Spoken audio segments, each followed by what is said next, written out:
সব্বাইকে নমস্কার জানাচ্ছি। গত কদিন আপনারা যেভাবে আমাকে আমার জন্মদিনের শুভেচ্ছা বার্তা পাঠিয়েছেন, তার জন্য আমি আপ্লুত এবং প্রত্যেকের কাছে ঋণী হয়ে থাকলাম।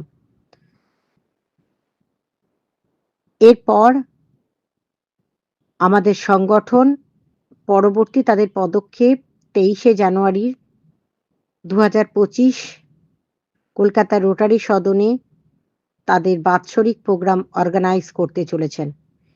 এই বাৎসরিক প্রোগ্রামে আমরা আমাদের সংগঠনের নতুন মেম্বারের সাথে, সাথে পুরনো মেম্বারদেরকেও ট্রেনিং দিয়ে থাকি।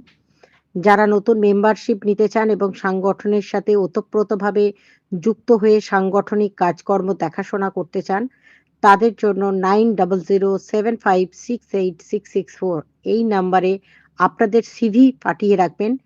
আপনাদের কাছে ঠিক সময়ে যথাসময়ে কল চলে যাবে। আমরা খুব সিলেক্টিভ পিপলদেরকেই আমাদের সংগঠনে নিই, যারা সত্যিই সমাজের সঙ্গে থেকে নিঃস্বার্থভাবে জাতি, বর্ণ, ধর্ম নির্বিশেষে কাজ করেন, তাদেরকেই আমরা এই সুযোগটা দিয়ে থাকি। সুতরাং যারা আপনারা এই কাজটা করতে চান, তারা অবশ্যই, অবশ্যই আমার ফোন নাম্বার 9007568664 এই নাম্বারে আপনাদের সিভি অর্থাৎ বায়োডেটা জমা করতে পারেন। ধন্যবাদ। আমরা যথাসময়ে আপনাদেরকে কল দেব এবং আবারও একবার জানাই, যেভাবে আমাকে আমার জন্মদিন 26 ডিসেম্বরে আপনারা শুভেচ্ছা বার্তা জানিয়েছেন, তাদের অসংখ্য, অসংখ্য ধন্যবাদ জানাই। ভালো থাকবেন, সুস্থ থাকবেন।